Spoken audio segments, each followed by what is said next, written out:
करने वाला हूं लोलिता मूवी को, जो आई थी सन 1997 में। यह कहानी एक 50 साल के आदमी हम्बर की, जिसे एक 14 साल की लड़की से प्यार हो जाता है और वो उसे पाने के लिए उसकी मां से शादी कर लेता है और दोनों सारी हदें पार कर देते हैं। और हम आपको बता दें कि ये एक सच्ची घटना पर आधारित फिल्म है।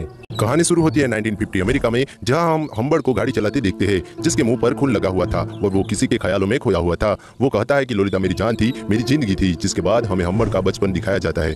जब वो फ्रांस में रहता था, उसके टाउन में एनाबेल नाम की एक 14 साल की लड़की रहती थी, जिसको देखते ही हम्बर को उसके साथ प्यार हो जाता है और एनाबेल भी उससे प्यार करती थी। ये उनके जीवन की सबसे अनमोल पल थी और जल्दी ही दोनों के बीच में शारीरिक संबंध भी बनते हैं। लेकिन उनका प्यार ज्यादा दिन नहीं टिक पाता है, क्योंकि एक बीमारी के कारण एनाबेल की मौत हो जाती है। इसके बाद वो पूरी तरह टूट जाता है। इस घटना के बाद उसे किसी से प्यार नहीं होता और उसकी पूरी जिंदगी एनाबेल जैसी लड़की को ढूंढने में चली जाती है। इस घटना को अब बहुत साल बीत जाते हैं और हम्बर अब एक 40 साल का अधेड़ आदमी है। उसे अमेरिका के एक शहर में प्रोफेसर की नौकरी मिलती है, जिसे उसे नेक्स्ट सेमेस्टर से ज्वाइन करना था। लेकिन वो समर की छुट्टियों में ही वहां के लिए निकल पड़ता है, क्योंकि वो एक नॉवेल लिख रहा था जिसको उसे इस समर में ही पूरा करना था। अमेरिका में हम्बर के अंकल के दोस्त उसे मिसेस हेज नाम के एक आदमी के घर पर रहने का इंतजाम करते हैं। जब वो घर देखने जाता है तो उसे ये घर पसंद नहीं आता, क्योंकि वो घर काफी छोटा और गंदा था और मिसेस हेज भी उससे बेमतलब करीबी बढ़ाने की कोशिश कर रही थी। हम्बर वहां से जा ही रहा होता है, तभी उसकी नजर मिसेस हेज की बेटी लोलिता पर पड़ती है और उसके कदम रुक जाते हैं और उसे एनाबेल की याद आती है। लोलिता भी लगभग एनाबेल की तरह ही खूबसूरत थी और उसकी उम्र भी उतनी ही थी जब हम्बर को उससे प्यार हुआ था। उसकी सारी जिंदगी एनाबेल जैसी लड़की को खोजने में चली गई थी और आज उसके सामने एक ऐसी लड़की थी जो उसे एनाबेल की याद दिलाती थी। उसकी स्माइल को देखकर हम्बर की हार्ट बीट रुक जाती है और भले ही उसे ये घर पसंद न आया तो भी $20 महीने के रेंट से वहाँ पे रहने के लिए मान जाता है और वहाँ पे एक छोटे से कमरे में रहकर अपनी बाकी की किताब को पूरा करने लगता है। उसको लोलिता में एनाबेल नजर आती थी और वो छुप छुप के उसे देखने लगता है। हालांकि लोलिता की उम्र सिर्फ 14 साल थी, लेकिन वो अपनी उम्र से काफी ज्यादा समझदार थी। जब उसने पहली बार हम्बर को देखा था, तब वो जानती थी कि हम्बर उससे प्यार करता है।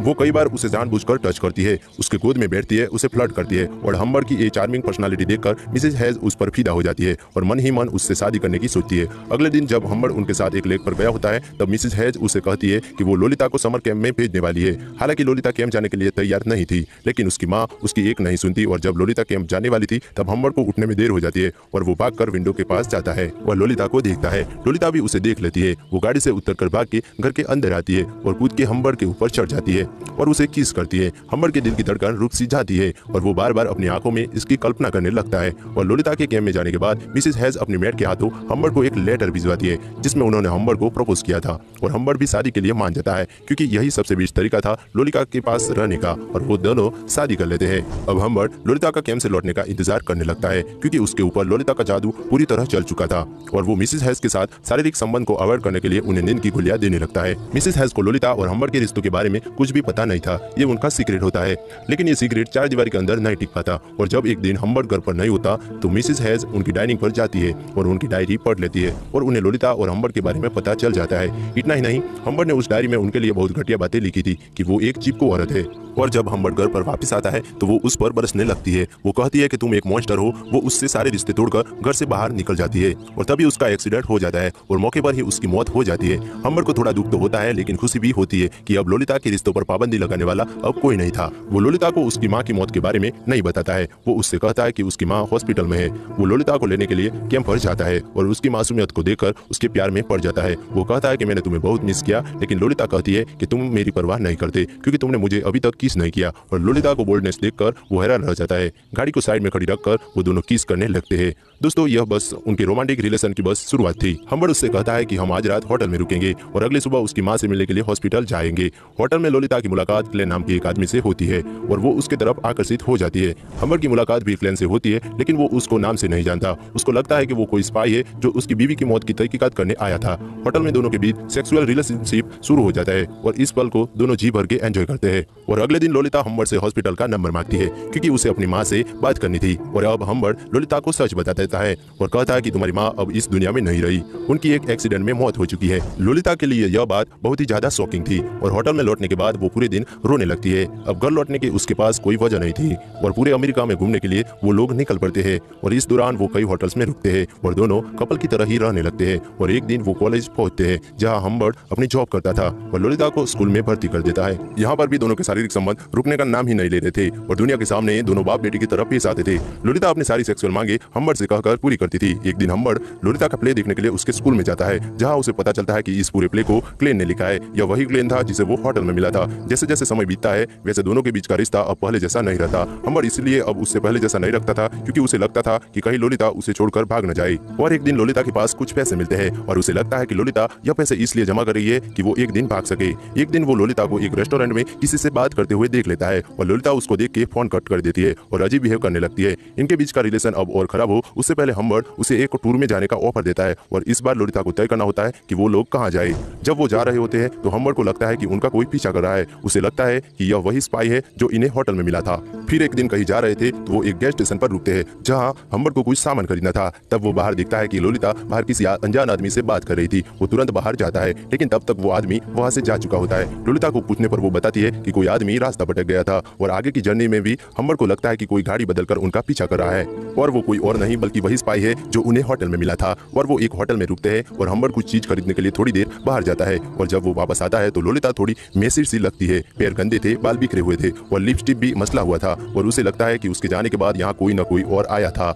इस पर लोलिता कहती है कि ऐसा कुछ नहीं है, वो थोड़ी देर के लिए बाहर गई थी ये देखने के लिए कि हम्बर वापस आया कि नहीं। लेकिन उसकी मसली हुई लिपस्टिक को देखकर उस पर यकीन नहीं होता और इसके बाद भी दोनों के बीच शारीरिक संबंध बनते हैं। लेकिन हम्बर को यह डर लगता था कि लोलिता को कोई उससे दूर न ले जाए और उसे जेल हो जाएगा। वे अपनी जर्नी शुरू रखते हैं और रात को एक होटल में रुकते हैं जहाँ पर अचानक ही लोलिता की तबियत खराब होने लगती है, जिससे हम्बर उसे एक हॉस्पिटल में भर्ती करता है जहाँ डॉक्टर चेक करने के बाद कहते हैं कि ये एक वायरल फीवर है और इसे इस रात हॉस्पिटल में ही रुकना होगा। हम्बर लोलिता को हॉस्पिटल में छोड़कर वापस होटल में आ जाता है और अगले दिन सुबह वो उसकी खबर लेने के लिए हॉस्पिटल में कॉल करता है तो उसे पता चलता है कि उसे वायरल फीवर नहीं हुआ था। सुबह तक वो ठीक हो गई थी और सुबह उसके अंकल आकर उसे डिस्चार्ज करके अपने साथ ले गए हैं। यह सुनकर उसके नीचे से जमीन खिसक जाती है और वो हड़बड़ाहट में हॉस्पिटल पहुंचता है और सबसे लड़ाई करने लगता है और वो जब पुलिस को अपनी तरफ आता दिखता है तो शांत होकर सबसे माफी मांगने लगता है और वहां से चला जाता है। लेकिन दोस्तों लोलिता को कोई बीमारी थी ही नहीं। दरअसल यह उसकी और क्लेन की वहां से भागने की बस एक चाल थी। वो लोलिता को ढूंढने में अपनी जी जान लगा देता है। वो वह सभी होटल में जाता है जहां वो रुके थे इस उम्मीद में कि वहां कोई उसे सुराग मिले। होटल के रजिस्टर को चेक करते वक्त एक पार्टिकुलर हैंड राइटिंग को नोट करता है। जिस होटल में वो रुके थे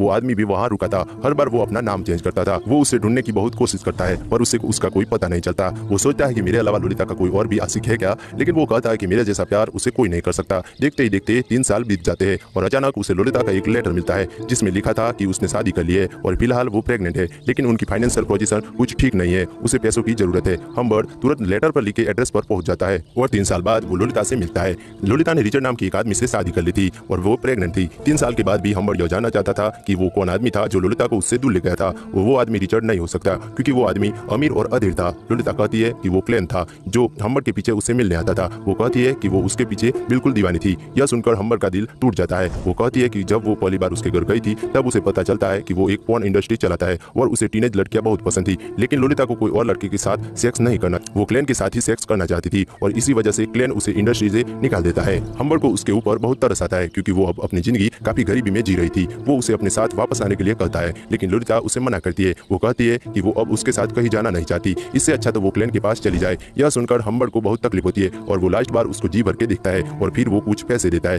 और उसने आज तक उसके साथ जो कुछ भी किया उसके लिए माफी मांगता है और फिर वहां से निकल जाता है और सीधा क्लेन के घर उसे मारने के लिए जाता है। वो सोचता है कि जिस लड़की को उसने अपनी जान से भी ज्यादा प्यार किया उसको क्लेन ने छीन लिया और फिर सड़कों पे मरने के लिए छोड़ दिया और इसके बाद भी वो क्लेन की दीवानी थी। हम्बर क्लेन के घर पहुंचता है। अब उसे कुछ याद नहीं है, ना ही उसको लोलिता याद है और ना ही हम्बर याद है। वो कई लड़कियों के साथ ऐसा कर चुका है। वो पहले लड़कियों का पीछा करता है, फिर उन्हें प्ले में काम करने के लिए लालच देता है और फिर उन्हें छोड़ देता है। वो कहता है कि मतलब यह नहीं वो सबको याद रखे। यह गांडू आदमी गुनाह करके भी सब कुछ भूल चुका था।